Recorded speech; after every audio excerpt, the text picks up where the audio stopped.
Hello and welcome to all of you. आप सभी लोगों का बहुत बहुत स्वागत है। मेरी तरफ से आप सभी लोगों को दिवाली की हार्दिक शुभकामनाएं। मैं जानता हूं कि इस टाइम पे ये फेस्टिव सीजन में पढ़ना बहुत मुश्किल होता है। सब लोग दिवाली मना रहे हैं, एंजॉय कर रहे हैं और हम लोगों को किताबें खोल के बैठ के पढ़ना है। जो हम काम रेगुलर रूटीन में करते आ रहे हैं वो भी काम हमें फेस्टिवल सीजन्स के अंदर भी वही काम रिपीट करना बड़ा मुश्किल हो जाता है। अपने मन को समझाना बड़ा मुश्किल हो जाता है। बट आप इस लड़ाई में अकेले नहीं हैं, हम लोग आपके साथ हैं। ये फेज हर कोई देखता है। आज जैसे आप देख रहे हो वैसे ये फेज हर कोई देखता है और हर कोई इससे निकलता है और अपनी लाइफ को सक्सेस के मुकाम तक लेकर आता है, चार्टर्ड अकाउंटेंट बनता है। मैं आप लोगों को यकीन दिलाना चाहता हूँ कि जो स्ट्रगल, जो दिक्कत आप आज फेस कर रहे हो ना, ये आपको कल रिवॉर्ड के रूप में सामने आएगी। और जब आपका रिजल्ट आएगा ना पॉजिटिव, तो वो आप लोगों के लिए एक्चुअली में दिवाली होगी। उस दिन आप एक्चुअली में बम फोड़ना, जो भी आपको जैसे भी आपको सेलिब्रेट करनी है वैसे अपनी दिवाली उस दिन सेलिब्रेट कर पाओगे ट्रू मैनर में। उसके लिए आज काम करना बड़ा जरूरी है। बुरा लगता है कि हम लोग सेलिब्रेट नहीं कर पा रहे, सब लोग कर पा रहे हैं। तो हमने ये रास्ता अपने लिए खुद चुना था, हमने ये कोर्स अपने लिए खुद चुना था और ये कोर्स हमें वो रिकॉग्निशन भी देगा। जब हम यहाँ से निकल जाएंगे, क्वालिफाई हो जाएंगे, तो ये कोर्स हमें वो रिकॉग्निशन भी देगा जो सोसाइटी में हमें एक ऊंचा दर्जा प्रोवाइड करेगी। तो जो आज आप चीजों को सेक्रीफाइस कर रहे हो ना, ये आपको कल रिवॉर्ड के रूप में मिलेंगी। और जब आपका पॉजिटिव रिजल्ट आएगा ना, तो हम सब लोग मिलके दिवाली को धूमधाम से मनाएंगे। इसलिए मैं आज आपके साथ पढ़ाई करने बैठा हूँ। मेरे पास एक बच्चे की रिक्वेस्ट आई थी, सर ब्रांच अकाउंटिंग में दिक्कत है, ब्रांच अकाउंटिंग का एक लेक्चर डाल दो। तो ये ब्रांच अकाउंटिंग का आप लोगों के लिए लेक्चर है। इसमें हम कॉन्सेप्चुअली डिस्कस करेंगे। मैं आपको थॉट प्रोसेस दूंगा, हम रट्टे के ऊपर नहीं जाएंगे कि ये फॉर्मेट होता है, इसमें डेबिट में ये, क्रेडिट में ये। हम थॉट प्रोसेस के ऊपर जाएंगे कि साहब हमें सोचना कैसे है। उस थॉट प्रोसेस की प्रैक्टिस करेंगे और आप देखना आपको क्वेश्चंस इतने इजी लगेंगे। ब्रांच अकाउंटिंग इस वीडियो के बाद आपको इतना इजी लगेगा, आपको लगेगा बस इतना सा ही था। तो बिना देरी के शुरू करते हैं अपना टॉपिक ब्रांच अकाउंटिंग का। तो सबसे पहले एक ओवरव्यू की बात कर लेते हैं ब्रांच अकाउंटिंग की। तो देखो, ब्रांच अकाउंटिंग के अंदर जो टॉपिक्स कवर हैं, एक है डिपेंडेंट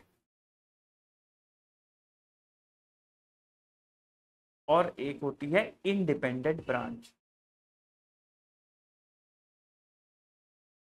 डिपेंडेंट ब्रांच का मतलब क्या होता है? डिपेंडेंट ब्रांच का मतलब है जो बुक्स ऑफ अकाउंट्स नहीं बनाते। मतलब बुक्स ऑफ अकाउंट्स नहीं बनाने का मतलब क्या है? अगर आप बुक्स ऑफ अकाउंट्स नहीं बना रहे तो आपके पास ट्रायल बैलेंस भी नहीं होगा, क्योंकि आप डबल एंट्री पे बुक्स मेंटेन नहीं कर रहे। अगर आपके पास ट्रायल बैलेंस नहीं है तो आपका प्रॉफिट निकालना एक चैलेंजिंग टास्क है। क्योंकि जिसके पास ट्रायल बैलेंस है हम उसकी फाइनेंशियल स्टेटमेंट बना के प्रॉफिट निकाल सकते हैं, लेकिन इसका ट्रायल बैलेंस नहीं है तो प्रॉफिट को निकालना बड़ा चैलेंजिंग टास्क है। तो इसी प्रॉफिट को निकालने के लिए आपको तीन मेथड गिवन है। पहला मेथड है डेटर मेथड, दूसरा मेथड है स्टॉक एंड डेटर मेथड और तीसरा मेथड है फाइनल अकाउंट मेथड। तीनों मेथड से जो प्रॉफिट है वो सेम आता है। Debtor method most important method में से एक है, सबसे ज्यादा पूछे जाने वाले मेथड में से एक है। इंडिपेंडेंट ब्रांच कौन सी होती है? जो बुक्स मेंटेन करती है। जैसा हमने डिस्कस करा, बुक्स हैं तो ट्रायल बैलेंस भी होगा, ट्रायल बैलेंस है तो फाइनल अकाउंट बना के आपका प्रॉफिट निकालना आसान हो जाएगा। सिंपल, आपका ट्रेडिंग अकाउंट बनाना है और आपका प्रॉफिट जो है वो डिराइव हो जाएगा। एग्जाम में ज्यादातर डिपेंडेंट ब्रांच का डेटर मेथड पूछा जाता है। तो सर डेटर मेथड के बारे में बताओ। डेटर मेथड,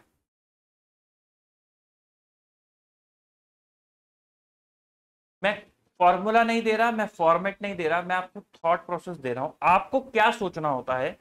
आपको यह सोचना होता है कि हम एचओ की किताबों में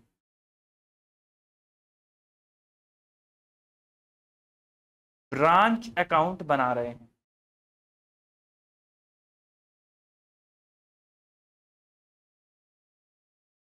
हम क्या कर रहे हैं? हम एचओ की किताबों में ब्रांच अकाउंट बना करके चल रहे हैं। तो जरा सोचो, अब तक का जो अभी आपने ब्रांच अकाउंटिंग पढ़ी है उसका दिमाग लगा के सोचो, अगर एचओ की किताबों में ब्रांच अकाउंट बनेगा तो वो कैसा दिखेगा। भाई जरा सोचो, आपने एक चीज पढ़ी होगी इनकॉर्पोरेशन एंट्री, ऑल्दो एग्जाम में नहीं पूछी जाती लेकिन कंसेप्चुअल अंडरस्टैंडिंग के लिए आनी जरूरी है। जैसे मान लो ये 1 अप्रैल 2024 है और ये 31 मार्च 2025 है। इससे पहले क्या होगा, इससे पहले होगा 31 मार्च 2024। तो 31 मार्च 2024 को एचओ इनकॉर्पोरेट करता है ब्रांच को। क्या एंट्री करता है इनकॉर्पोरेट करते वक्त, asset account debit all asset, जो भी ब्रांच की एसेट है टू ब्रांच, और branch account debit to liability, ये करता है। 1 अप्रैल को ये एंट्री रिवर्स हो जाती है। तो अगर 1 अप्रैल को ये एंट्री रिवर्स होगी तो क्या एंट्री होगी, branch account debit to asset और liability account debit to branch. Similarly 31 मार्च को फिर से एंट्री होगी, asset account debit to branch और branch account debit to liability.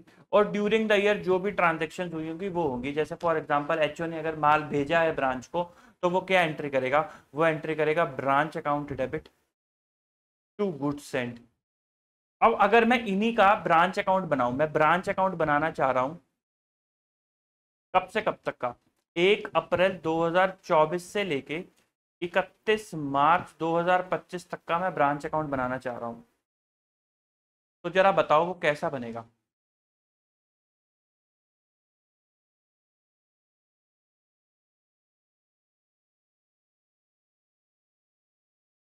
यहां पे क्या आएगा, ब्रांच ओपनिंग में ये एंट्री तो मार्च के अंदर हुई, अप्रैल के क्या अप्रैल के अंदर कौन सी एंट्री हुई, ये वाली हुई, ब्रांच टू एसेट। तो यानी कि मैं इसको लिख दूं to opening assets,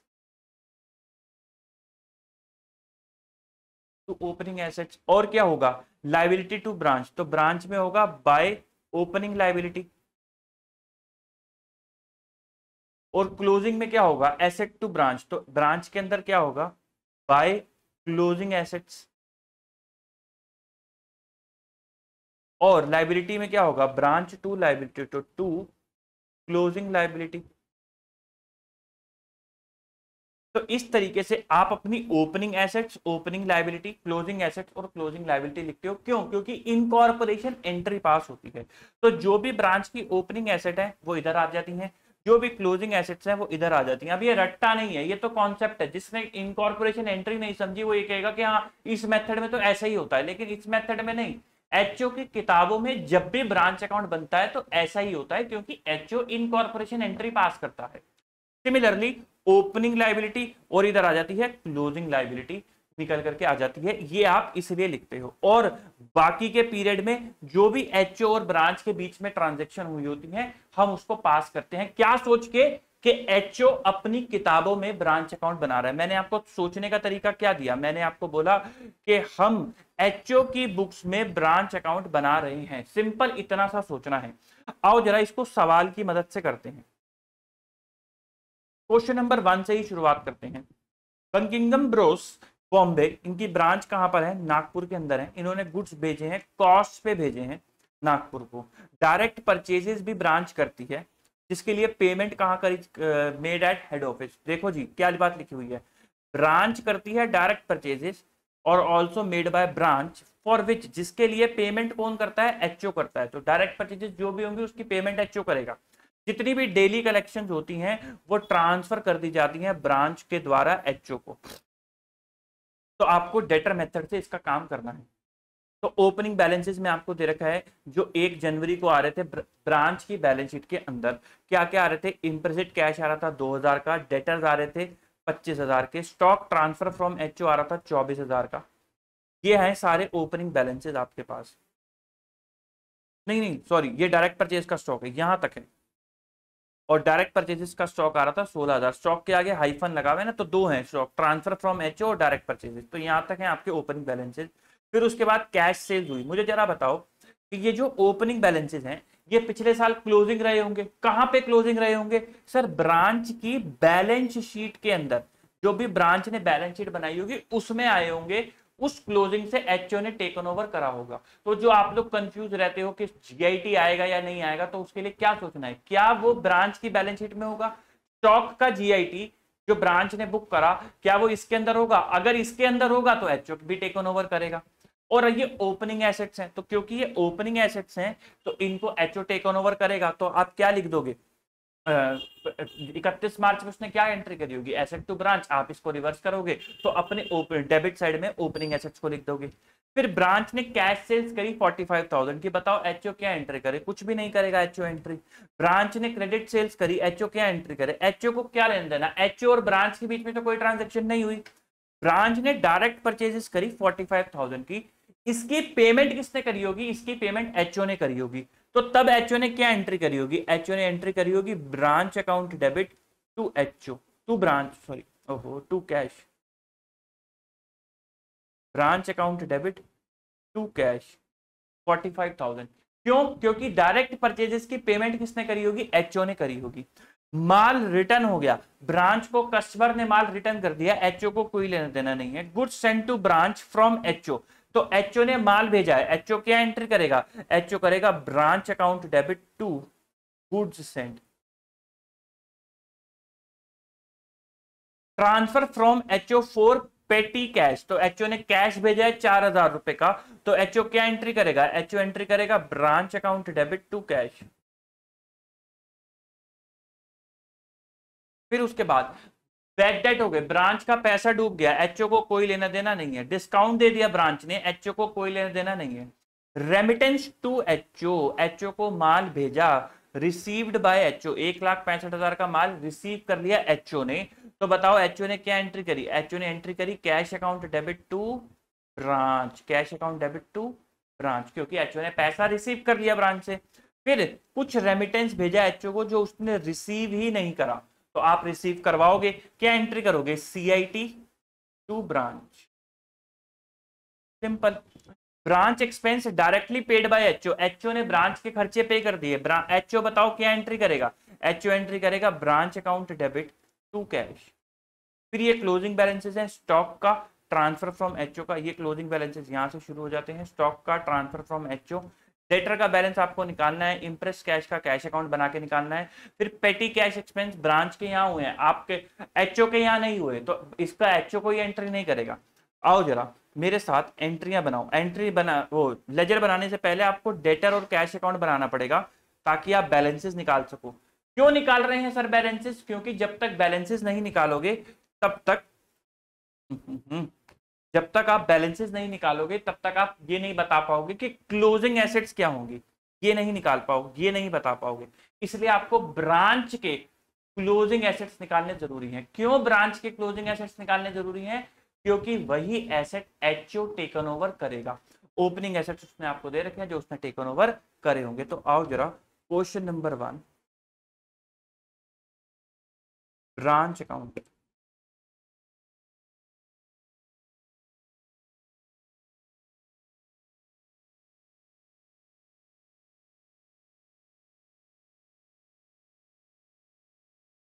to,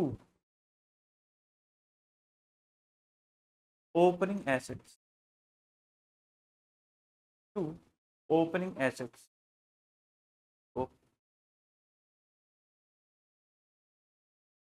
opening assets में है कैश 2,000, डेटर 25,000,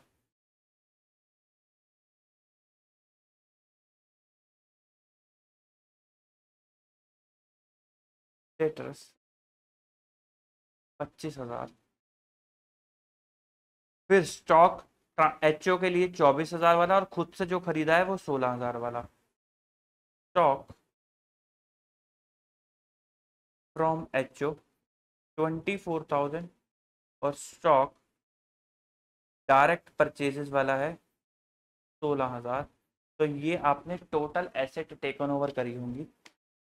तो 2,000 प्लस 25,000 प्लस 24,000 प्लस 16,000, ये होता है 67,000। फिर उसके बाद कैश सेल्स करी, एचओ को कोई लेना देना नहीं, क्रेडिट सेल का कोई लेना देना नहीं, डायरेक्ट परचेसेस के पैसे एचओ ने दिए, तो एचओ क्या एंट्री करेगा? एचओ एंट्री करेगा branch account debit to cash, तो ब्रांच में क्या आएगा? To cash. ये क्या है? ये है डायरेक्ट परचेजेस। 45,000।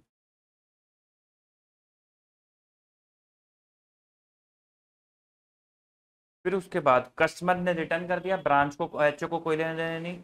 एचओ ने गुड्स भेजे तो ब्रांच टू गुड्स सेंड, तो ब्रांच में क्या आएगा, टू गुड्स सेंड।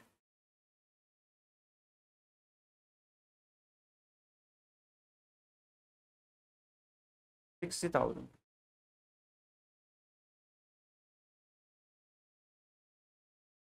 फिर transfer from HO for petty cash, तो एचओ ने कैश भी भेजा है। एचओ क्या एंट्री करेगा, एचओ करेगा टू कैश, 4,000। फिर उसके बाद बैड डेट हो गए, हमें मतलब नहीं एचओ को, हम तो एचओ की किताबों में ब्रांच अकाउंट बना रहे हैं सिंपल।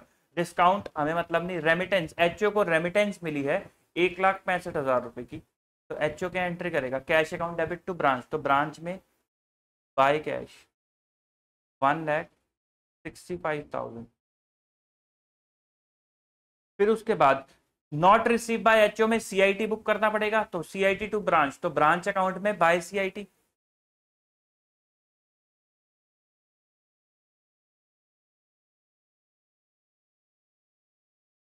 फिर branch expense directly paid by HO, branch to cash, तो ब्रांच में क्या आ जाएगा, to cash,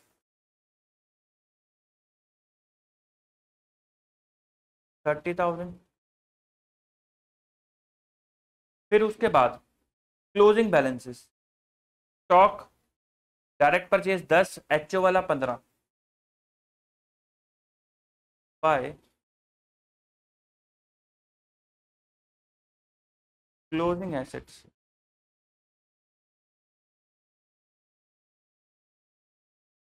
stock from HO 15 और डायरेक्ट परचेजेस 10।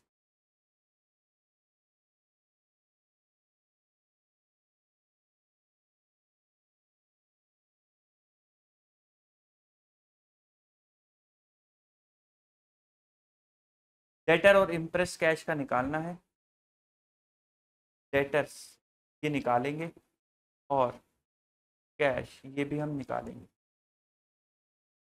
अच्छा, मुझे जरा एक बात सोच के बताओ, एक बात मुझे जरा सोच के बताओ कि जो आप ये बैलेंसेस निकालोगे डेटर और कैश के, ये किसके पॉइंट ऑफ व्यू से निकालोगे। सर, एचओ लेता है ब्रांच के बैलेंसेस, कौन से बैलेंसेस, जो ब्रांच की बैलेंस शीट के अंदर आ रहे होंगे। तो हमें डेटर का बैलेंस कौन सा चाहिए, वो बैलेंस जो ब्रांच की बैलेंस शीट में आएगा। कैश का कौन सा चाहिए, कैश मतलब इम्प्रेस कैश वाला, कौन सा चाहिए, जो ब्रांच की बैलेंस शीट के अंदर आएगा। तो डेटर अकाउंट जब आप बनाओगे तो आप क्या सोचोगे, आप ब्रांच की किताबों के लिए डेटर अकाउंट बना रहे हो। तो आओ जरा, डेटर अकाउंट,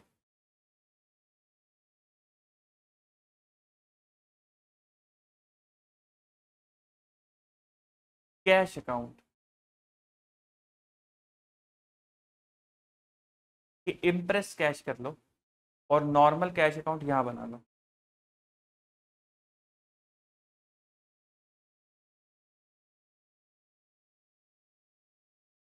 इम्प्रेस कैश का ओपनिंग बैलेंस कितना था, 2,000, टू बैलेंस बीडी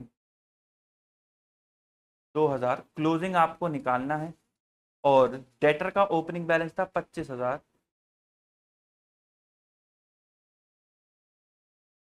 और कैश के लिए उसने आपको एक बात बोली थी, उसने आपको क्या बोला था, उसने आपको बोला था जितनी भी डेली कलेक्शंस होती हैं वो ब्रांच एचओ को ट्रांसफर कर देता है। इसका मतलब ब्रांच अपने पास पैसे नहीं रखता, तो नॉर्मल कैश उसके पास होता ही नहीं है। तो टू बैलेंस बीडी भी जीरो, और बाय बैलेंस सीडी भी जीरो। अब बताओ जरा ब्रांच के पॉइंट ऑफ व्यू से कि क्या क्या ट्रांजेक्शन ब्रांच के पास हुई होंगी। तो साहब, ब्रांच ने कैश सेल्स करी 45,000 की, तो उसका कैश बढ़ गया होगा, तो टू कैश सेल्स 45,000 की। फिर उसके बाद क्रेडिट सेल करी तो डेटर बढ़ गए होंगे, तो टू क्रेडिट सेल,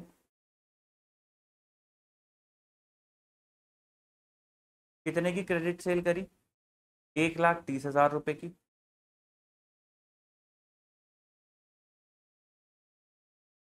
फिर उसके बाद डायरेक्ट परचेजेस करी, एचओ ने पैसा दे दिया, कस्टमर ने माल रिटर्न कर दिया, तो डेटर कम हो गए होंगे।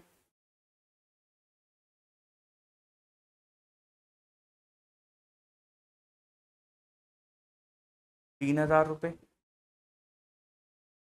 माल भेजा तो इससे डेटर और कैश पे कोई फर्क नहीं पड़ा। Transfer from HO for petty cash, तो 4,000 रुपए का पेटी कैश का पैसा मिला, तो टू एचओ।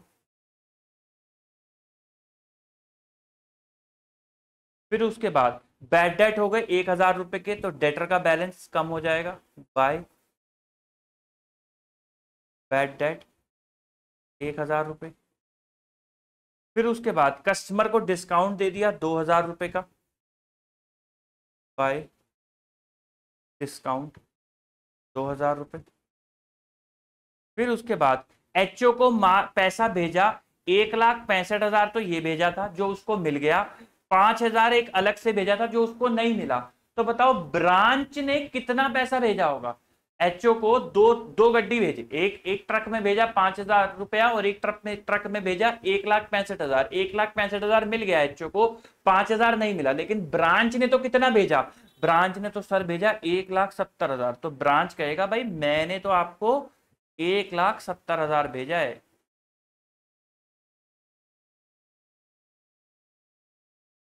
फिर ब्रांच एक्सपेंसेस एचओ ने पे कर दिया, हमारा कैश कम हुआ नहीं, बात खत्म हो गई। तो यहाँ पे आपके पास कैश का क्लोजिंग बैलेंस है, इसे बंद कर देते हैं। तो 1,70 माइनस 45,000, तो 1,25,000। अब ब्रांच को ये पैसा कहां से मिला होगा, डेटर से ही मिला होगा, तो बाय कैश 1,25,000। बस इससे आपका क्लोजिंग बैलेंस आ जाएगा। बाय बैलेंस सीटी 25,000 plus 1,30,000 minus 3,000 minus 1,000 minus 2,000 minus 1,25,000 24,000। और इसके बाद ब्रांच ने पेटी कैश का खर्चा करा हुआ है 4,000 रुपए का, तो ये खर्चा ब्रांच ने अपने कैश से करा है, तो बाय एक्सपेंसेस 4,000। इसको भी क्लोज कर दो, तो आपके पास सीडी बैलेंस कितना बच जाएगा 2,000 का, और यही क्लोजिंग एसेट्स वो ले लेगा, तो 2,000 और 24,000। बस इसको क्लोज कर दो। 15,000 plus 10,000 plus 24,000 plus 2,000 minus plus 5,000 plus 1,65,000 minus 67,000 minus 45,000 minus 60,000 minus 4,000 minus 30,000। तो नेट प्रॉफिट कितना बच रहा है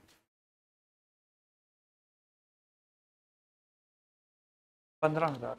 नेट प्रॉफिट कितना बचेगा 15,000 रुपए का आपके पास नेट प्रॉफिट बच जाएगा। बस इतना सिंपल है। बस आपको उस थॉट की प्रैक्टिस करनी है, आपको फॉर्मेट के रट्टे नहीं मारने कि डेबिट में ये आएगा, क्रेडिट में ये आएगा, opening asset, closing asset, opening liability, closing liability. ना ना ना, आपको थॉट की प्रैक्टिस करनी है, क्योंकि वही थॉट लगा के आप एग्जामिनेशन में क्वेश्चन सॉल्व करोगे, कितने रट्टे मार लोगे। ठीक, तो ये होता है डेटर मेथड। हम एक क्वेश्चन और करेंगे, हम सभी क्वेश्चंस को जितने भी करेंगे तीनों मेथड से करेंगे ताकि अपनी प्रैक्टिस हो सके। आओ जरा question number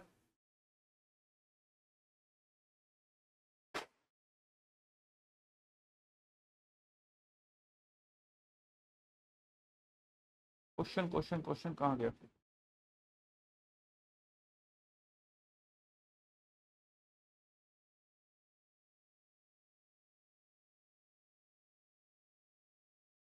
question number 4, Harrison of Chennai has a branch at New Delhi, जिसको गुड्स भेजे जाते हैं are sent at 20% above cost. ठीक है, एचओ अपनी ब्रांच को 20% जोड़ के भेजता है, ये क्या हो जाता है invoice price. Branch make both cash and credit sales, branch expenses जो है कुछ एचओ करता है और कुछ ब्रांच करती है। स्टेटमेंट ऑफ एक्सपेंसेस जो है हर महीने एचओ को भेजी जाती हैं, डिटेल आपको दे रखी है।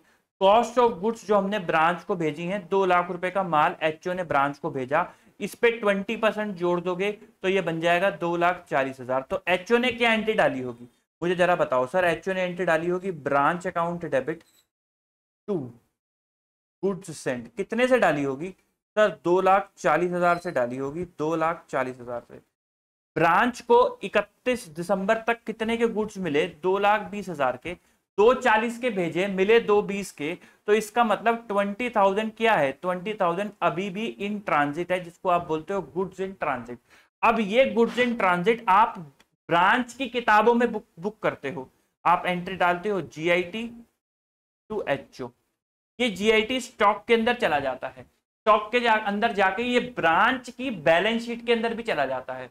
तो मुझे जरा बताओ, अगर ये ब्रांच की बैलेंस शीट के अंदर आ रहा है तो क्लोजिंग एसेट जब HO टेकन ओवर करेगा तो इसको भी तो टेकन ओवर करेगा ही ना, क्योंकि ब्रांच की बैलेंस शीट में ये आ रहा है, इसलिए उसको टेकन ओवर करेगा। इट इज नॉट रट्टा के हाँ भाई इसको हमेशा जब भी स्टॉक लो तो इंक्लूडिंग GIT लो। अरे भाई क्यों ले इंक्लूडिंग GIT, क्योंकि वो ब्रांच की बैलेंस शीट में आता है और HO ब्रांच की बैलेंस शीट से ही उसे उठाता है, therefore we need to add it.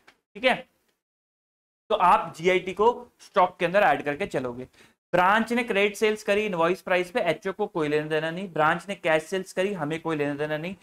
Cash remit करा, HO को कैश कितना मिला, 2,22,500, HO ने एंट्री डाली cash account debit to branch, कितना 2,22,500। एक्सपेंसेस पेड बाय HO ने एक्सपेंसेस पे करे तो HO एंट्री करेगा branch account debit to cash. Bad debt write off हो गए, हमें कोई लेना देना नहीं।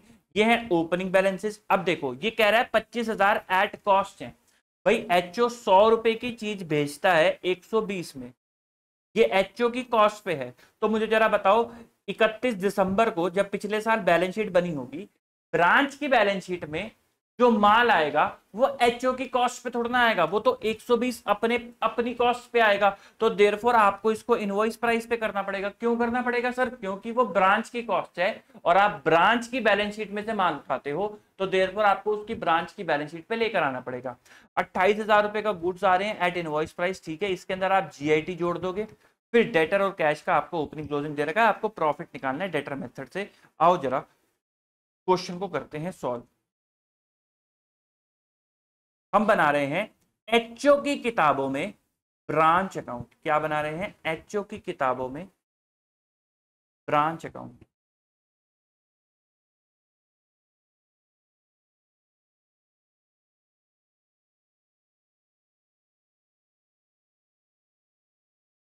तो टू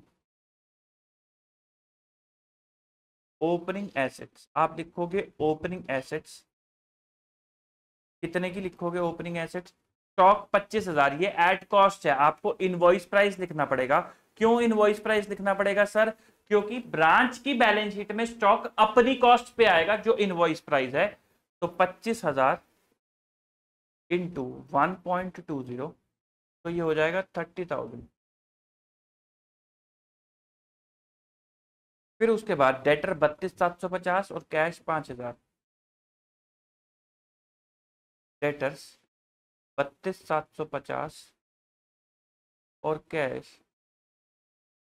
5,000। फिर उसके बाद बताओ जी HO ने क्या क्या एंट्री करी, ब्रांच टू गुड सेंट, तो ब्रांच में आ जाएगा टू गुड सेंट,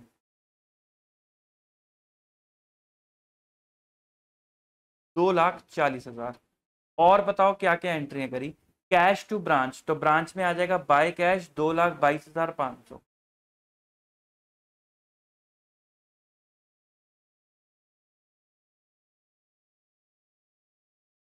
फिर उसके बाद एक्सपेंसेस पे करे तो ब्रांच टू कैश 12,000 रुपए से,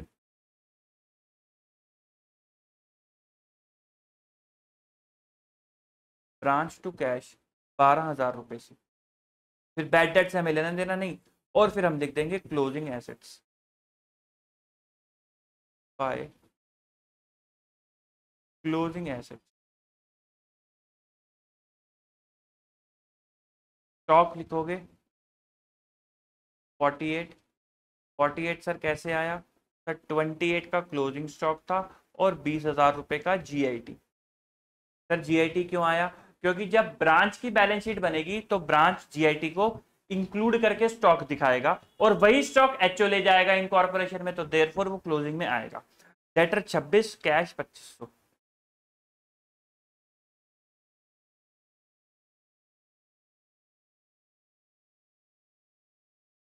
कैश 2500, ये आपका बन गया ब्रांच अकाउंट HO की किताबों में। अब एचओ क्या कहता है, एचओ कहता है कि भाई HO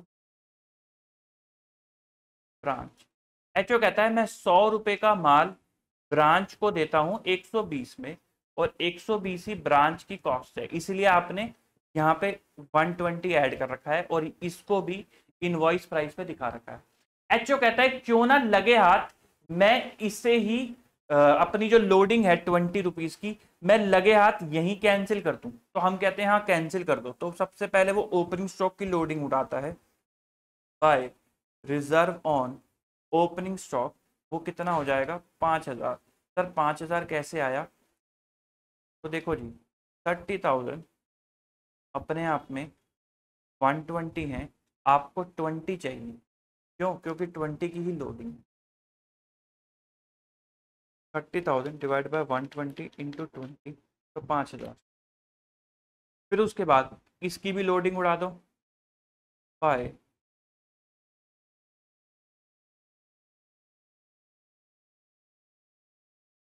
reserve on goods and 2,40,000 divided by 1.20 into sorry 120 into 20 तो ये हो जाएगा 40,000। और इसी तरीके से इसकी भी लोडिंग उड़ा दो to reserve on closing stock 48,000 divided by 120 into ये हो जाएगा 8,000। वो कहता है कि भाई अब मैंने लोडिंग हटा दी तो ब्रांच का ट्रू प्रॉफिट मेरे पास यहीं का यहीं आ जाएगा, टू नेट प्रॉफिट। आओ जरा कितना आएगा, 2,500 plus 26,000 plus 48,000 plus 40,000 plus 5,000 plus 2,22,500 minus 30,000 minus 32,750 minus 5,000 minus 2,40,000 minus 12,000 minus 8,000 तो 16,250 का आपका प्रॉफिट आ जाएगा। बस इतनी सी सोच रखनी है। अगर आप इस सोच की प्रैक्टिस कर सकते हो तो आपको ब्रांच अकाउंट बहुत आसान लगेगा। ये किसी और मेथड से हो रखा है, हम इसके ऊपर भी चर्चा करेंगे। प्रॉफिट हमेशा सेम आता है कोई भी इरिस्पेक्टिव ऑफ द मेथड। तो 16,250 का आपका प्रॉफिट आ गया डेटर मेथड से। तो डेटर मेथड में आपको क्या सोचना है, सर हमें सिर्फ इतनी सी बात सोचनी है कि हम तो भाई साहब एचओ की किताबों में ब्रांच अकाउंट बना रहे हैं, तो कुछ भी हो एचओ उसकी क्या एंट्री डालेगा हम वो देख लेंगे। हमें ओपनिंग एसेट्स चाहिए, किसके चाहिए, हमें ओपनिंग एसेट्स और क्लोजिंग एसेट्स, ओपनिंग लायबिलिटी और क्लोजिंग लायबिलिटी चाहिए, ब्रांच की चाहिए। कहां से आएगी ये, ब्रांच की बैलेंस शीट से आएगी। कुछ ना पता हो तो दिमाग में सोच लेंगे ब्रांच की बैलेंस शीट में इसका लेजर बैलेंस क्या आएगा, डेटर मिसिंग है तो डेटर बना लेंगे, कैश मिसिंग है तो कैश बना लेंगे। स्टॉक जीआईटी पे क्यों आता है, क्योंकि भाई साहब वो स्टॉक जो है ब्रांच की बैलेंस शीट से उठता है, दैट इंक्लूड जीआईटी। तो देयरफॉर आपको उसको जीआईटी इंक्लूड करके लेना पड़ता है और एट इनवॉइस प्राइस लेना पड़ता है, बिकॉज एचओ माल 100 का 120 देता है जो इनवॉइस प्राइस है, और 120 ब्रांच के लिए क्या है, ब्रांच के लिए कॉस्ट 120 है, तो वो तो स्टॉक अपनी कॉस्ट पे दिखा रहा होगा 120 पे, तो इसलिए हम उसको इनवॉइस प्राइस पे लेकर के चलते हैं। सिंपल सा लॉजिक इतना सा है। सर अगला मेथड का भी बता दो। हाँ बिल्कुल, stock and debtor. Stock and debtor method के अंदर आपको क्या करना है, आप सिंपल सोचो, आप मेरे साथ ट्रेडिंग अकाउंट बना सकते हो कि अब तक आपने इतना कुछ कर दिया, आप एक बार बस ट्रेडिंग अकाउंट बना के दिखा दो मुझे ब्रांच का। आओ ट्रेडिंग अकाउंट, लेकिन अपन ना क्वेश्चन नंबर 1 का बनाते हैं। आओ जरा पहले ना ट्रेडिंग अकाउंट क्वेश्चन नंबर 1 का बनाते हैं, हमने ये 4 करा था ना, दोबारा पढ़ देंगे कोई दिक्कत वाली बात नहीं है। तो बंकिंगम ब्रोस की नागपुर में ब्रांच है, वो कॉस्ट पे देता है तो कोई मार्जिन नहीं है, ठीक है साहब। डायरेक्ट परचेजेस जो है ब्रांच करता है, पेमेंट एचओ करता है, जितनी भी डेली कलेक्शन है ब्रांच एचओ को भेज देता है, और ये ट्रांजेक्शन आपको दे रखी है। आओ जरा ट्रेडिंग अकाउंट बनाते हैं। तो ओपनिंग स्टॉक आता है ट्रेडिंग अकाउंट में 24 और 16, टू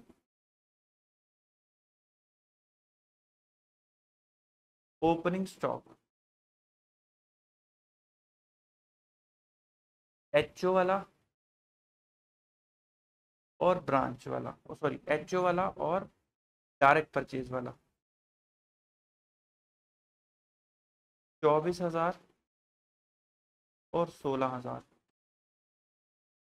24,000 प्लस 16,000, ये हो गया 40,000। फिर उसके बाद आपने स्टॉक लिख लिया, फिर कैश सेल्स करी। सेल्स, ये दोनों सेल्स आपकी ट्रेडिंग में आ जाएंगी, 1,75,000 रुपए। बाय सेल्स, ये हो गई 1,75,000 कैश एंड क्रेडिट।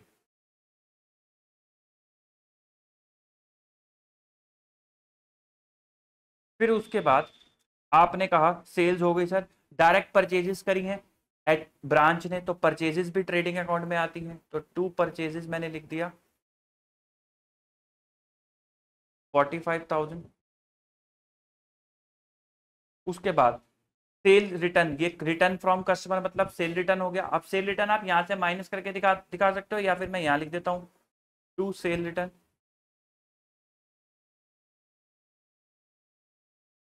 3,000। फिर उसके बाद goods send to branch from HO 60,000, तो एचओ ने गुड्स भेजे तो ब्रांच ने खरीदे भी तो होंगे, तो 2 goods receive from HO 60,000।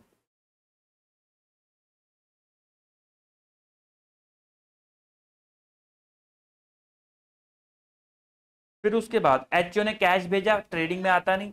Bad debt हो गए, ट्रेडिंग में आता नहीं। डिस्काउंट दे दिया, ट्रेडिंग में आता नहीं। रेमिटेंस, कैश एचओ को भेजा, ट्रेडिंग में नहीं आएगा। ब्रांच के खर्चे हुए, ट्रेडिंग में नहीं आएगा। क्लोजिंग स्टॉक आएगा, हाँ बिल्कुल आएगा। तो क्लोजिंग स्टॉक कितना है? क्लोजिंग स्टॉक है 25,000 रुपए, तो मैंने लिखा बाय क्लोजिंग स्टॉक 25,000। फिर उसके बाद डेटर ट्रेडिंग में नहीं आते, कैश ट्रेडिंग में नहीं आता, पेटी कैश एक्सपेंस भी ट्रेडिंग में नहीं आएंगे। तो मुझे जरा बताओ, अगर मैं ट्रेडिंग को क्लोज करूं तो मेरे पे कितना बैलेंस बचता है? Sir 1,75,000 plus 25,000 minus 40,000 minus 45 minus 3,000 minus 60,000, तो ये बचता है सर 52,000 टू जीपी, 52,000। फिर आप बना लो प्रॉफिट एंड लॉस अकाउंट। किसका प्रॉफिट एंड लॉस अकाउंट बना रहे हो? ब्रांच का, बाय जीपी 52,000। अब क्या लिखोगे? सर ब्रांच के खर्चे। तो आओ जरा मुझे बताओ, ब्रांच के कौन कौन से खर्चे हुए हैं? सर ब्रांच के खर्चे, ब्रांच के खर्चे, ये तो ओपनिंग बैलेंस है, सेल्स खर्चा नहीं है, परचेज खर्चा नहीं है, कस्टमर ने रिटर्न करा, सेल रिटर्न है, खर्चा नहीं है। Good send to branch purchase है। ट्रांसफर फ्रॉम एचओ, एचओ से कैश मिला, खर्चा नहीं है। Bad debt, bad debt sir खर्चा होता है, तो लो 2 बैड डेट 1,000। सर डिस्काउंट भी खर्चा होता है, हम जब डिस्काउंट देते हैं तो हमारा खर्चा होता है, तो 2 डिस्काउंट 2,000। और बताओ सर, एचओ को कैश भेजा, खर्चा नहीं है, सीआईटी खर्चा नहीं है। ब्रांच का खर्चा एचओ ने पे कर दिया 30,000 रुपए से, तो सर ये भी खर्चा हो गया, टू एक्सपेंस 30,000 रुपीज से। और सर क्लोजिंग बैलेंसेस में कोई खर्चा नहीं है, स्टॉक डेटर।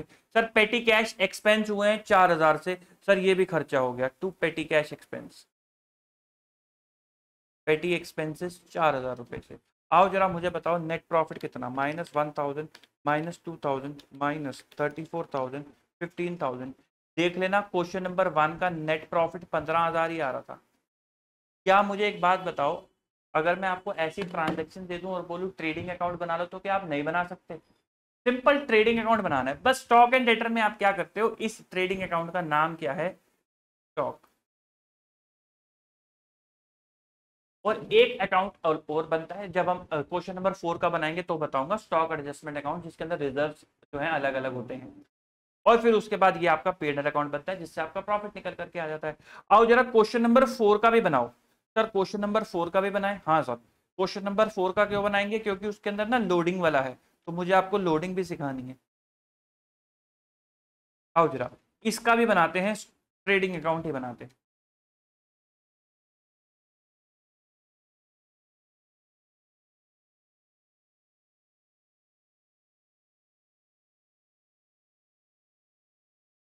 तो 2 ओपनिंग स्टॉक लिखोगे?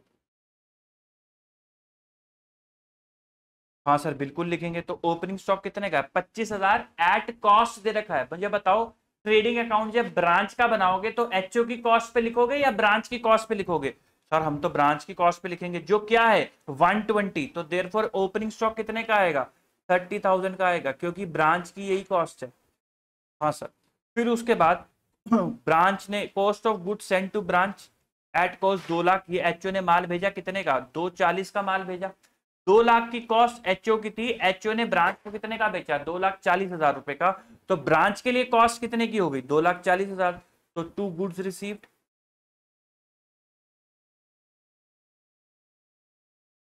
2,40,000। फिर उसके बाद सेल्स, क्रेडिट सेल्स करी है और कैश सेल्स करी है, टोटल कितनी हो गई? 1,65,000 और 59,000, 2,24,000 रुपए की टोटल सेल्स आ गई। तो मैंने यहां पे लिख दिया bye sales.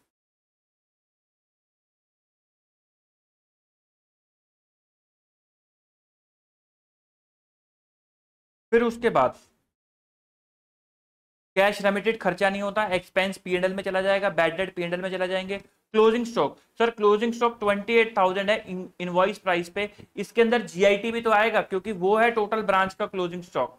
By closing stock 48,000, और यही स्टॉक आप कहां लेके जाते हो? बैलेंस शीट के अंदर लेके जाते हो। सर इसको पैक कर दो, बताओ कितना आ रहा है? 2,24,000 प्लस 48,000 माइनस 30,000 माइनस 2,40,000, तो 2,000, क्या आ रहा है? 2,000। मैं इस 2,000 को पहले कहां लेके गया था? सीधा पीएनएल में ले गया था, यहां से सीधा मैं पीएनएल में ले गया था। बट क्योंकि इसके अंदर लोडिंग जुड़ी हुई है, तो मैं एक अकाउंट खोल रहा हूं, स्टॉक एडजस्टमेंट अकाउंट। मैं पहले इसको वहां लेके जाऊंगा और इसकी सफाई करूंगा। सर सफाई करूंगा, हाँ। देखो पहले भी आपने सफाई करी थी, ये जो ग्रीन कलर से दिख रहा है ये सारी सफाई है। मैं बस ये सफाई को अलग लेजर में लेके जाना चाहता हूं। तो आपने कहा सर ले जाओ, कोई दिक्कत नहीं है। तो मैंने लिखा बाय 2,000। बताओ जी, पहली सफाई 5,000 और 40,000 और 8,000। बाय, मैं ग्रीन से लिख देता हूं, by opening stock reserve 5,000, by goods send reserve 40,000, to closing stock reserve 8,000। अब आपके पास छटा हुआ प्रॉफिट आ जाएगा जिसकी गंदगी आपने साफ कर दी। 5 प्लस 40 माइनस 8, तो ये हो गया 39,000। फिर ये 39,000 कहाँ चले जाएंगे? Profit and loss account bye 39,000। अब डालो जरा ब्रांच के खर्चे, कौन कौन से ब्रांच ने खर्चे करे हैं? सर ब्रांच के यहाँ बैड डेट हुए 750 के, एक्सपेंसेस पे करे हैं एचओ ने, लेकिन एक्सपेंसेस हैं तो ब्रांच के ही, तो 12,000 के।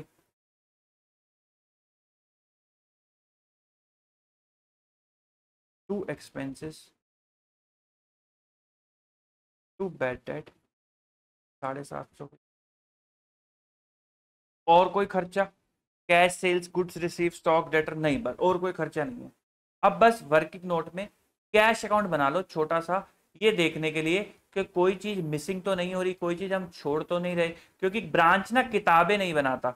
डिपेंडेंट ब्रांच में क्या दिक्कत है? वो किताबें नहीं बनाता, तो हो सकता है कोई खर्चा छूट जाए। तो इसलिए मेमोरेंडम अकाउंट, डेटर, स्टॉक वाला ये बना करके चलना है। डेटर और कैश ये बना करके चलने हैं। Opening 5, closing 2500। Opening balance 5,000, closing balance 2500। Debtors भी बना लो, कहीं कोई खर्चा छूट ना जाए।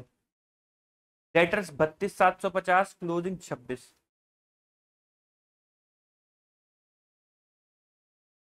26,000।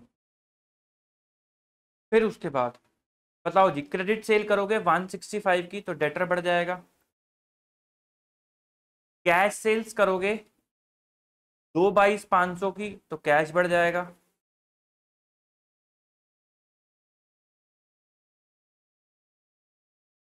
एक्सपेंसेस एचओ ने पे करे, हमने पे नहीं करे, बैड डेट ठीक है। और क्या हुआ है? परचेजेस से कैश में कोई फर्क नहीं पड़ेगा। बस इतना ही तो है। हाँ जी इतना ही है सर। क्लोजिंग बैलेंस एच इसका लिख लिया 25। बताओ जी इसका क्लोजिंग कितना आ रहा है? बैड डेट से ये कम हो जाएगा, 750 से ये कम हो जाएगा। तो 32,750 प्लस 1,65,000 माइनस 750 माइनस 26,000, तो 1,71,000 आपको पैसा रिसीव हुआ होगा डेटर से, और आपने एचओ को भेज रखा है 2,22,500। 500 आपने बाय एचओ कर रखा है, और यहाँ से आपको कितना रिसीव हुआ, 1,71,000 बाय कैश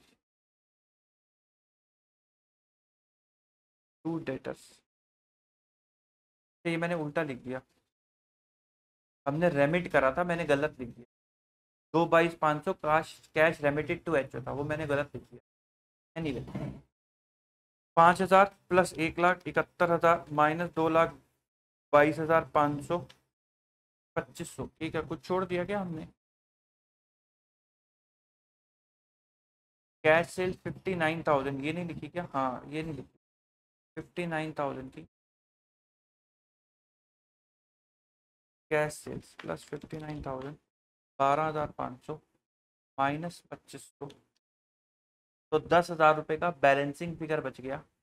ये क्या है? ये खर्चा है बाय एक्सपेंसेस, ये है बैलेंसिंग फिगर। तो यहाँ पे आ जाएगा टू एक्सपेंस 10,000, तो 39,000 माइनस 12,000 माइनस 10,000 माइनस 750, तो 16,250 टू नेट प्रॉफिट 16,250। और हमारा कितना आ रहा था नेट प्रॉफिट जब हमने निकाला था? 16,250। तो मेथड कोई भी हो, प्रॉफिट सेम ही आएगा। ये है स्टॉक एंड डेटर मेथड। इसको, इसके अंदर कौन कौन से खाते बने? ये जो ट्रेडिंग अकाउंट बना ना, इसको मैं बोल रहा हूँ स्टॉक अकाउंट, स्टॉक एडजस्टमेंट फिर P&L। और डेटर और कैश ना मैंने क्यों बनाए? क्योंकि भाई ब्रांच ना किताबें मेंटेन नहीं कर रहा, तो क्योंकि वो किताबें मेंटेन नहीं कर रहा, तो इसके बड़े हाई चांसेस हैं कि कोई खर्चा हिडन हो जो हमें पता ना हो, उसने डायरी में लिखना भूल गया हो। तो इसलिए हम लेजर बैलेंसेस चेक कर लेते हैं कि भाई साहब कोई खर्चा छूट तो नहीं रहा, तो ताकि जैसे यहाँ पे 10,000 रुपए का खर्चा हो रखा था जो कहीं लिखा नहीं था, तो वो कैश अकाउंट बना के हमें पता चल गया। इसलिए ये मेमोरेंडम अकाउंट हेल्पिंग पर्पज से बनाने बड़े जरूरी हैं। आओ एक क्वेश्चन की और प्रैक्टिस करते हैं। Question number 24।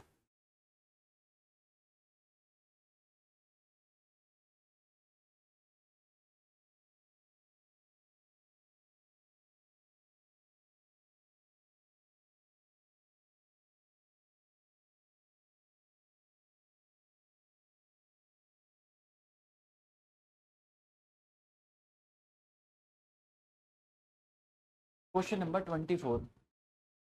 Wide Spread invoice करता है गुड्स टू इस branch at cost plus 20%। Branch जो है सेल करता है goods for cash as well as on credit, cash पे भी बेचता है और क्रेडिट पे भी बेचता है।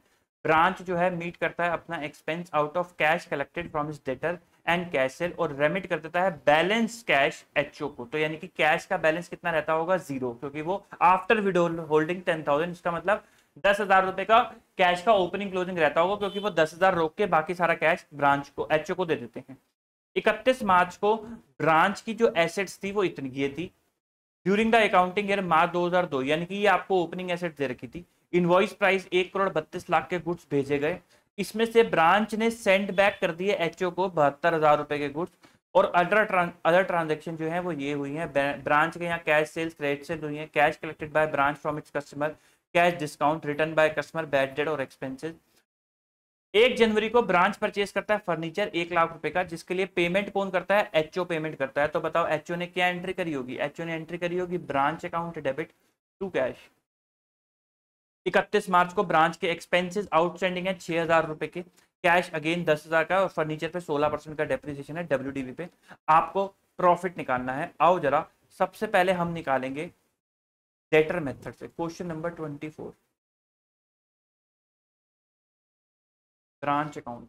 प्लीज ट्राई करना मेरे साथ, ये खाली वीडियो श्रोता बन के मत देखना। मैं अगर चाहता तो इसके सॉल्यूशन जो थे ऑलरेडी लिख के ले आता और आपको पढ़ के बता देता कि देखो ये ऐसे हो गया, ये ऐसे हो गया, ये ऐसे हो गया, और आपको उस वीडियो को देखते वक्त तो ऐसा लगता कि हाँ सब समझ में आ गया, वीडियो बंद करके आपको लगता कि हमसे तो हो नहीं रहा।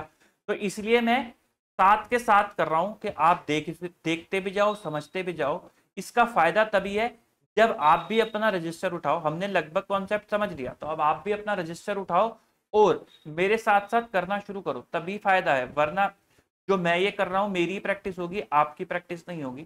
तो कृपा करके अपना रजिस्टर उठाएं। तो सबसे पहले आप क्या लिखोगे, to opening assets.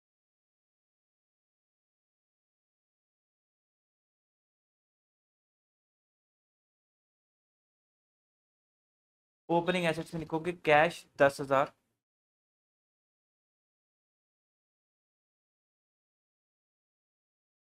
Cash debtor stock at invoice price furniture 500, 384, 1080 और 500। डेटर्स 384, स्टॉक 1080,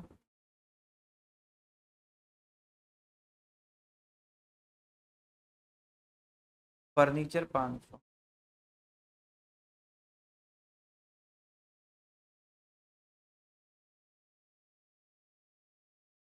प्लस 384, 1080 और 500, तो ये हो गया 1974।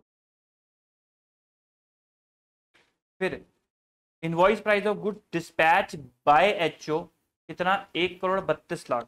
तो 13,200 हो गया इन थाउजेंड की। अगर मैं बात करूं एचओ ने भेजे हैं, तो भेजे होंगे तो क्या एंट्री करी होगी, ब्रांच टू गुड सेंड। तो ब्रांच में आ जाएगा टू गुड सेंड,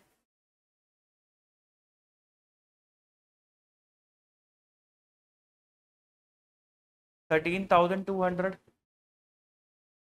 फिर ब्रांच ने वापस भेज दिए एचओ को, तो एचओ ने रिसीव करे होंगे, एचओ क्या बोलेगा, गुड्स रिटर्न टू ब्रांच। तो ब्रांच में बाय गुड्स रिटर्न 72,000। फिर अदर ट्रांजेक्शन, कैश सेल हुई, हमें मतलब नहीं, क्रेडिट सेल हुई, हमें मतलब नहीं, कैश कलेक्टेड बाय ब्रांच, हमें मतलब नहीं, लेकिन हमें मतलब किससे है कि ब्रांच ने कितना भेजा होगा कैश। तो हमें क्या बनाना पड़ेगा, हमें बनाना पड़ेगा cash account.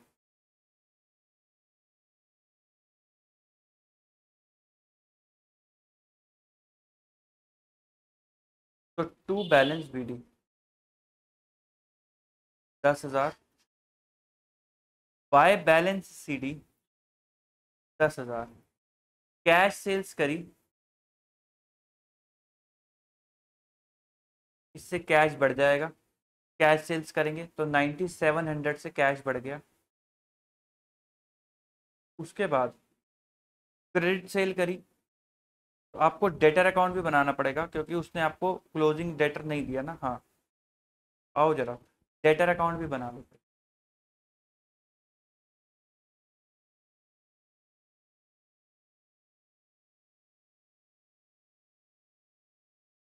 To balance BD, opening debtor कितने के हैं, 384 के। क्रेडिट सेल करी है 3140 की।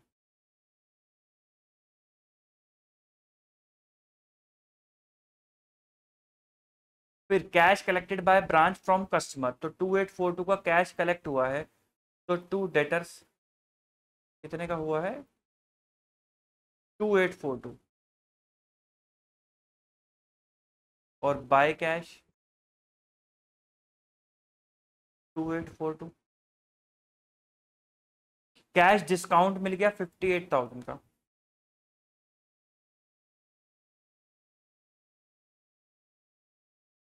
फिर रिटर्न बाय कस्टमर 102, कस्टमर ने रिटर्न कर दिया।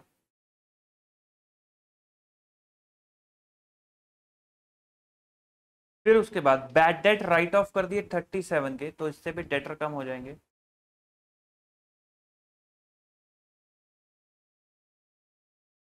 फिर उसके बाद एक्सपेंसेस पेड बाय ब्रांच 842, तो 842 के एक्सपेंसेस पे करे ब्रांच ने।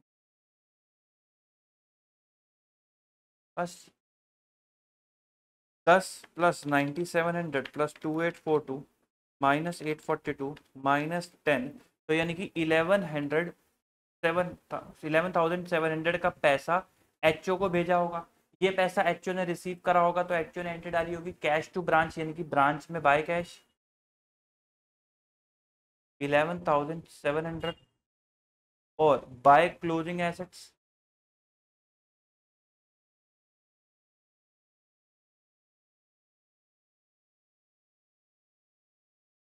कैश कितना 10,000, डेटर का बैलेंस कितना 384 plus 3140 minus 2842 minus 58 minus 102 minus 37, तो 485।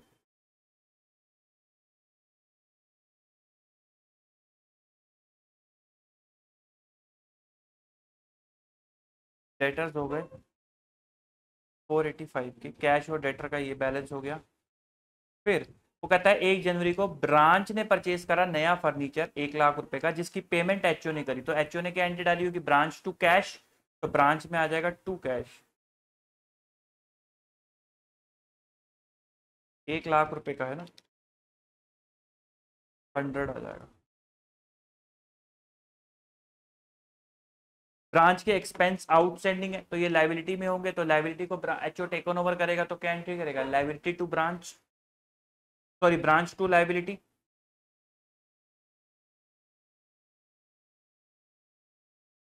6,000 कैश इन हैंड 10,000 ही है। फर्नीचर पे 16% का डेप्रिसिएशन है। तो आओ जरा फर्नीचर की वैल्यू निकालने के लिए ना फर्नीचर का अकाउंट बना लेते हैं।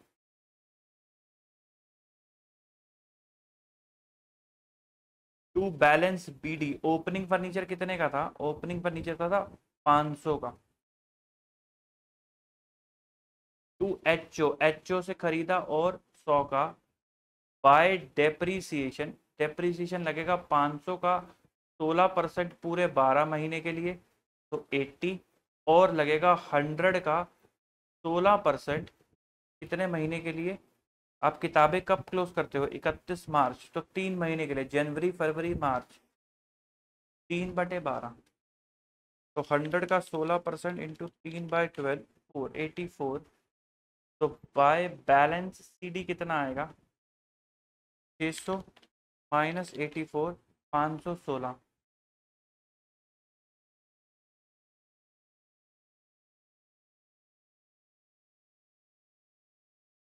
516 का क्लोजिंग बैलेंस आपका फर्नीचर का बच जाएगा। बस जी, अब खत्म हो गया। अब स्टॉक रिजर्व डालना है बस। तो ब्रांच एचओ किस पे बेचता है, उसने लिखा होगा कॉस्ट प्लस 20%, तो आओ जरा बाय क्लोजिंग स्टॉक का बैलेंस नहीं बताया क्या उसने।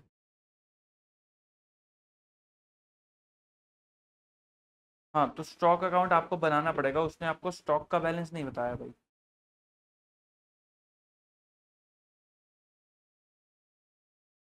स्टॉक भी तो बचा ही होगा, तो स्टॉक अकाउंट आपको बनाना पड़ेगा चेक करने के लिए कि कितना स्टॉक ब्रांच की बैलेंस शीट के अंदर आ रहा होगा। और ये ब्रांच की कॉस्ट पे बनाओगे, यानी कि 120 पे बनाओगे, तो to balance BD opening stock कितना था 1080 का। फिर आपने गुड्स रिसीव करे एचओ से एट इनवॉइस प्राइस 13,200 के। फिर आपने गुड्स रिटर्न भी करे एचओ को, कितने के गुड्स आपने रिटर्न कर दिए एचओ को, 72,000 के आपने एचओ को गुड्स रिटर्न कर दिए। फिर आपने माल भेजा बेचा, तो कॉस्ट ऑफ गुड्स सोल्ड भी हुआ होगा। सर कितने का माल आपने बेचा मुझे जरा बताओ, में क्या लिखा है ब्रांच कितने का बेचता है, नहीं। तो अगर एचओ और ब्रांच, एचओ माल देता है 100 का, 20% जोड़ के यही इसकी कॉस्ट आती है। उसने ये नहीं बताया कि ब्रांच कितने में बेचता है, तो हम मान लेंगे 120 पे ही बेच देता होगा। तो कैश सेल्स 97, क्रेडिट सेल्स 3140, तो 9700 प्लस 3140, 12840 डिवाइडेड बाय 120 इंटू 120, 12840, तो आपके पास क्या बच जाएगा क्लोजिंग स्टॉक 1080 प्लस 13,000। अच्छा हमने सेल रिटर्न भी तो बुक करी थी, हाँ सेल रिटर्न भी थी भाई 102 की, 1080 प्लस 13,200 प्लस 102 माइनस 72 माइनस 12840, तो ये होता है 1470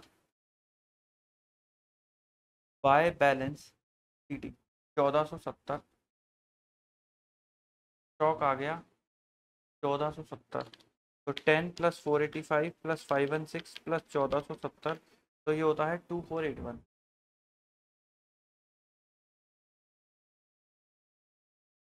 2481 plus 11700 plus 72 minus 1974 minus 13200 minus 100 minus 6, तो 1027। अच्छा, हमने स्टॉक रिजर्व तो लिखे ही नहीं, बाप रे बाप। इसका स्टॉक रिजर्व हटाओ भाई, ये रहा बाय ओपनिंग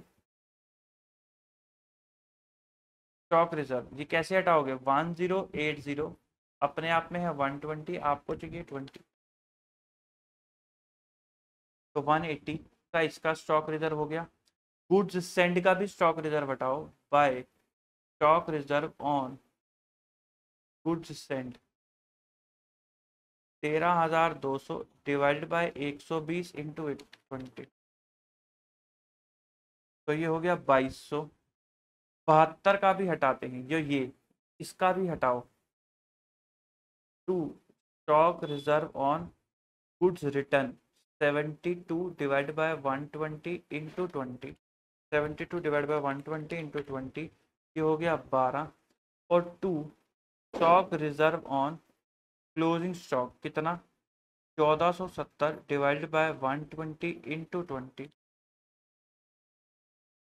इंटू 20, ये हो गया 245। तो अब करो 2481 plus 2200 plus 180 plus 11700 plus 72 minus 1974 minus 13200 minus 100 minus 12 minus 245 और माइनस 6, तो 1096। प्रॉफिट कितना आ गया?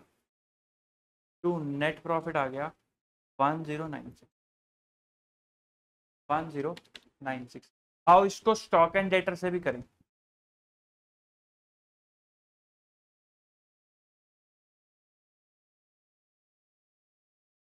आओ इसको स्टॉक एंड डेटर से भी करें। तो स्टॉक एंड डेटर के लिए आप एक बनाते हो ट्रेडिंग अकाउंट, लेकिन उसका नाम क्या लिखते हो? सर उसका नाम हम लिखते हैं स्टॉक अकाउंट। तो टू ओपनिंग स्टॉक कितना है साहब आपका? 1080। और उसके बाद सेल्स 9700, और ये 12840 की आपने सेल्स करी, बाय सेल्स 12840। अब आप सेल रिटर्न भी लिखोगे, टू सेल रिटर्न आपने कितने की करी? 102 की। टू गुड्स रिसीव, आपने एचओ से गुड्स भी रिसीव करे। कितने के गुड्स आपने एचओ से रिसीव करे? सर 13200 के हमने गुड्स एचओ से रिसीव करे। फिर उसके बाद आपने एचओ को गुड्स रिटर्न भी कर दिए 72 के। अब या तो आप यहां से माइनस कर दो, या फिर आप यहां लिख दो बाय गुड्स रिटर्न। बात तो एक ही है। फिर उसके बाद आपने और क्या क्या आता है? सर हमारा क्लोजिंग स्टॉक भी तो आएगा, हाँ, by closing stock. Closing stock हमने निकाला था कितने का? 1470।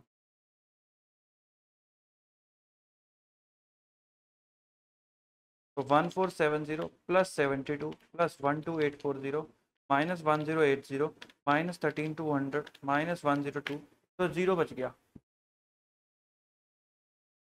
इसको बोलते हैं सरप्लस। तो यानी कि स्टॉक एडजस्टमेंट अकाउंट में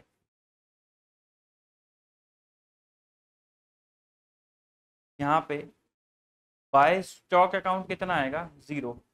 फिर उसके बाद लिखोगे क्या? Bye opening stock reserve. बताओ जी कितना कितना है? 180 और 2200, 180 और एक है 2200।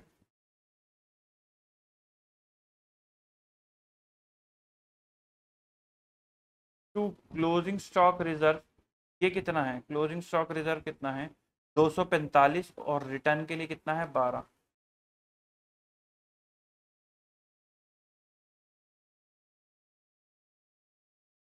इससे क्या निकल आएगा? इससे आपका निकल आएगा प्रॉफिट। तो 180 प्लस 2200 माइनस 12 माइनस 245, 2123 का आपका क्या निकल करके आ गया? To profit and loss account. फिर आप क्या बनाओगे, profit and loss account bye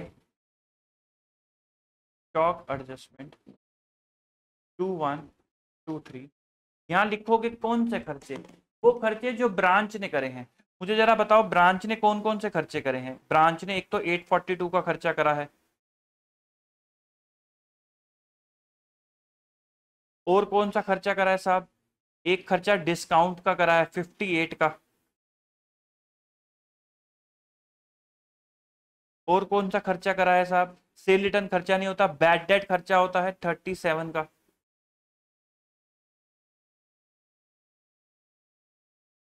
और बताओ और कौन सा खर्चा ब्रांच ने करा है। ये आउटस्टैंडिंग लाइबिलिटी अगर आ रही थी तो ये खर्चा तो हुआ ही होगा एक्रूवल बेसिस पे। टू एक्सपेंस 6 का, और स्टॉक रिजर्व खर्चा नहीं है, ये कैश फर्नीचर का है, गुड्स एंड परचेजेस होती हैं, गुड्स रिटर्न परचेज रिटर्न होती है, कैश ब्रांच ने भेजा है, बस खत्म, और कोई खर्चा नहीं करा है। हाँ जी, और कोई खर्चा नहीं करा है। मुझे जरा बताओ प्रॉफिट कितना आ रहा है, 2123 माइनस 842 माइनस 58 माइनस 37 माइनस 6, तो 1180 अभी हमने कुछ, अच्छा डेप्रीसिएशन एक खर्चा ये भी तो है, एक खर्चा ये भी तो है डेप्रीसिएशन का 84, टू डेप्रीसिएशन 84, और यहाँ क्या बच गया, प्रॉफिट 1096 1096। बस इतनी सी बात है। अगर आपको थॉट प्रोसेस पता है, आपको ये पता है कि ये चीज बनी कैसे हुई है, तो आपको कभी भी दिमाग में प्रेशर नहीं आएगा कि भाई साहब इसको कैसे करते हैं, उसको कैसे करते हैं। मेन यही है, ब्रांच अकाउंट के अंदर पूछा सबसे ज्यादा यही जाता है। फिर कुछ छोटी सी चीजें हैं, जैसे कि dependent independent branch. Independent branch के अंदर आप क्या करते हो, आपको ट्रेडिंग अकाउंट दिया होता है, आपको बस उससे बैलेंस शीट और प्रॉफिट एंड लॉस अकाउंट बनाना होता है। आई डोंट थिंक कि आपको उसमें प्रॉब्लम आती होगी, क्योंकि उतने बेसिक्स अपने सीए पे आते आते क्लियर हो जाते हैं। मैं आपको एक क्वेश्चन ऑडिट करके दिखा रहा हूं, मैं कर नहीं रहा, मैं आपको ऑडिट मतलब गो थ्रू करवा रहा हूं कि इंडिपेंडेंट ब्रांच के केस में जब ट्रायल दिया होता है तो अपन लोगों को किस तरीके से काम करना होता है। मैं एक क्वेश्चन ढूंढ लूं ट्रायल बैलेंस वाला,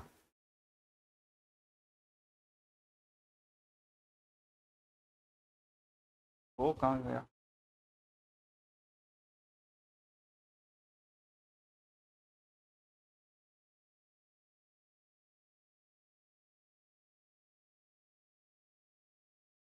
चलो ये देख लेते हैं, क्वेश्चन नंबर 13। केपी मैन्युफैक्चर करता है range of goods which it sell to wholesale customer only from its head office. तो हेड ऑफिस से होलसेल कस्टमर को माल बिकता है। In addition the HO transfer goods to newly open branch है at factory cost plus 15%। Branch उसके बाद माल भेज देती है पब्लिक को। Selling price of wholesale customer कितना है, factory profit plus 30% of sale value, और सेलिंग प्राइस जनरल का कितना है, मार्जिन कितना देता है 30% ऑफ सेल। तो मोटा मोटा सब लोग 30% ऑफ सेल पे बेचते हैं। केपी ऑपरेट करता है रेंटल प्रोमाइसिस पर, सभी खर्चे उसके अंदर जुड़े हुए हैं। देखो आपको ट्रायल दे रखा है ब्रांच का और एचओ का, और ये ट्रायल देखो भाई मैच है। ट्रायल आपको दे रखा है तो इसका मतलब ब्रांच किताबें मेंटेन करती होगी, जर्नल एंट्री डालती होगी, तभी ट्रायल बना पा रही है। ट्रायल है तो profit and loss account banana easy है। तो हमने कुछ नहीं करना, ये जितना भी प्रॉफिट एंड लॉस दे रखा है एचओ और ब्रांच में छाप देना है। ये देखो जी, एचओ और ब्रांच, ओपनिंग स्टॉक कितना है उसने दे रखा है, फिनिश गुड्स का ओपनिंग स्टॉक 13,000 और 9200, तो हमने डाल दिया 13,000 और 9200 और इसका टोटल। फिर मटेरियल कंज्यूम, तो जो भी आपने रॉ मटेरियल कंज्यूम करा होगा, ओपनिंग स्टॉक प्लस ये रहा opening stock plus purchases minus closing stock करा, तो ये आपका आ गया रॉ मटेरियल कंज्यूम। ब्रांच करता नहीं तो टोटल में यही आ गया। फिर आपने वेजेस पे करी, खर्चा आ रहा होगा वेजेस का, कहाँ गया भाई, ये रहा 1,08 और फैक्ट्री ओवरहेड 39, 1,08,000 और फैक्ट्री ओवरहेड 39, ये टोटल में आ गया क्योंकि ब्रांच करता नहीं। फिर उसके बाद वो कहता है एचओ ने ब्रांच को गुड्स भेजे, ये लिखा होगा यहाँ पर 46,000, और उसने रिसीव करे हैं 44,500। ये डिफरेंस क्या है, इसका मतलब है 1500 का क्या है जीआईटी। इंटर यूनिट चेक करो, सबसे पहले यही चेक करना होता है 5,000 और 2,000। अगर ये मैच नहीं कर रहा तो आगे मत बढ़ जाना, सबसे पहले इसे मैच कराना। इसके लिए एक एडजस्टमेंट तो ये है। दूसरी एडजस्टमेंट वो देखो क्या बोलता है, वो कहता है ब्रांच ने रेमिट करे हैं 1500 एचओ को, और ये एचओ ने अभी रिकॉर्ड नहीं करे, तो एचओ की किताबों में क्या डाल दोगे, सीआईटी। और ब्रांच की किताबों में कोई एंट्री नहीं डलेगी। लेकिन उसी दिन एचओ ने भी माल भेजा है 1500 का, और ये अभी ब्रांच को नहीं मिला, वो दिख ही रहा है 1500 का माल ब्रांच को नहीं मिला, तो 1500 का ब्रांच में डाल दोगे जीआईटी। तो देखो जी, वर्किंग नोट में आप एचओ और ब्रांच, इसे इन्होंने बनाया नहीं हुआ, तो एचओ की किताबों में आप डालोगे सीआईटी टू ब्रांच, और ब्रांच की किताबों में आप डालोगे जीआईटी टू एचओ। तो ब्रांच की किताबों में एचओ कितना आ रहा है, 2000 क्रेडिट, और कितने से क्रेडिट हो जाएगा, 1500 से, तो कितना हो जाएगा 3500 क्रेडिट। एचओ की किताबों में कितना आ रहा है, 5000 डेबिट, क्रेडिट हो जाएगा 1500 से, तो 3500 ही इक्वल आ जाएगा। तो यानी कि इसके यहाँ भी 3500, इसके यहाँ भी 3500। फिर आप क्वेश्चन में आगे बढ़ सकते हो। अब आपको इस एंट्री को ध्यान में रखते हुए अपना आगे बढ़ना है फाइनल अकाउंट बनाते वक्त। तो उसके बाद अपन ने बोला भाई माल अब 46,000 नहीं, अब आपने रेक्टिफिकेशन डाल दी, तो 44,500 नहीं आएगा, 46,000 का माल रिसीव करा, तो 46,000 का इसने माल रिसीव करा, इसने 46 का माल बेचा। फिर उसके बाद उसने आपको प्रॉफिट दे रखा है 30%, तो 2 लाख का 30% ये निकाल लिया, तो इससे आपका क्लोजिंग स्टॉक निकल गया। अदरवाइज आप स्टॉक अकाउंट भी बना सकते हो। और सिमिलरली ब्रांच का हमने प्रॉफिट निकाल लिया और स्टॉक निकल करके आ गया। ये स्टॉक जो है ये इंक्लूडिंग जीआईटी है। अगर आप स्टॉक अकाउंट बनाते हो ना ब्रांच का, तो भी यही निकल करके आ जाएगा, इंक्लूडिंग जीआईटी। फिर ये हमने टोटल कर दिया। फिर उसके बाद ये जीपी एज इट इज यहां उतर गया, और आपने यहाँ पे खर्चे डालने शुरू कर दिए। अब जो ब्रांच का क्लोजिंग स्टॉक है, कहां गया कहां गया, ये रहा 9560, उसमें 15% का मार्जिन जुड़ा हुआ है। उसने आपको क्या बोला है, प्रॉफिट इज 30% ऑफ सेल। कभी भी दिक्कत आए तो ऐसे कर लो, प्रॉफिट कितना है 30/100 ऑफ सेल, यानी कि 30 रुपए का प्रॉफिट है और सेल्स कितनी है 100 रुपए की। आपको प्रॉफिट निकालना है लेकिन कॉस्ट से निकालना है। तो 30 रुपए का प्रॉफिट है, 100 रुपए की सेल है, तो 70 की कॉस्ट हो गई। तो 30/70 इंटू 9560, 30/70 इंटू 9560, तो ये आ गया 4।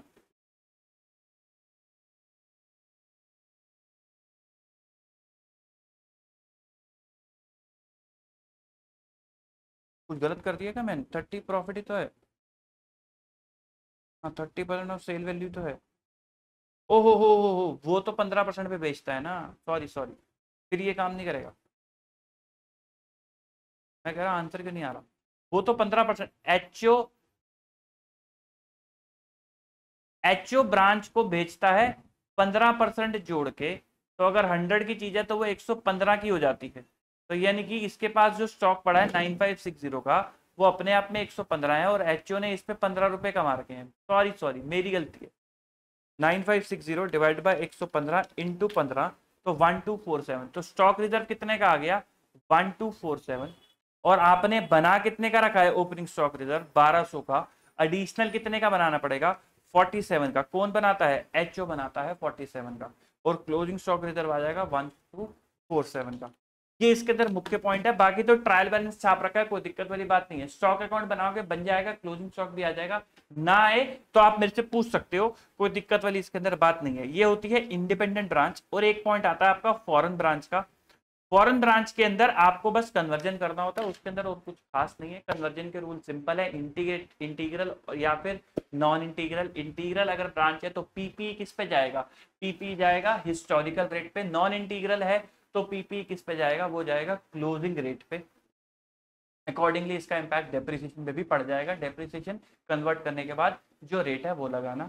क्लोजिंग स्टॉक जनरली किस पे होता है, अपने हिस्टोरिकल रेट पे होता है, क्योंकि वो एक नॉन मॉनिटरी आइटम है। बट हमें रेट गिवन नहीं होता डेट ऑफ परचेज का, तो हम इसलिए उसको क्लोजिंग रेट पे लेते हैं। एक एनआरवी का क्वेश्चन है जिसके अंदर एनआरवी निकालनी होती है हमें स्टॉक की। तो एनआरवी को आप किससे मल्टीप्लाई करते हो, एनआरवी को आप क्लोजिंग रेट से मल्टीप्लाई करते हो। उसके अंदर इतना मेजर कॉन्सेप्ट नहीं है, तो मैं उसको इस वीडियो में डिस्कस नहीं कर रहा।